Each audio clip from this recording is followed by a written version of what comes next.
రెండో విడత భరోసాకు నిధుల సమీకరణ ఏది మళ్ళా అప్పులే చేయాలా అనే నువ్వు రైతు భరోసా ఇవ్వాలంటేనే అప్పులు చేయాలా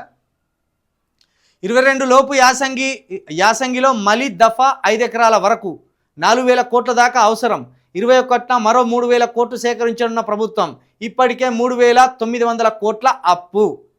ఏదైనా పథకానికి పైసలు మంజూరు చేయాలంటే అప్పులు తప్పని పరిస్థితి అప్పులు చేయని పరిస్థితి తెలంగాణకు వచ్చేసింది తెలంగాణ ప్రతిరోజు ఒక అప్పు పేరుతోటి ప్రమాదంలో పడుతున్నది ఆదాయం ఎక్కడ పోతుందో అర్థమైతే లేదు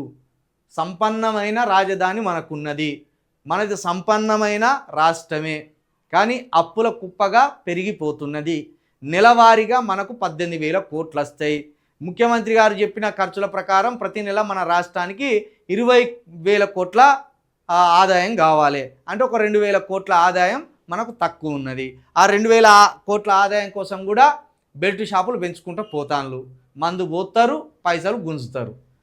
కానీ ఈ అప్పుల కుప్పలేంది మరి రాష్ట్రాన్ని మరింత ప్రమాదంలో పడేద్దామనే ఏంది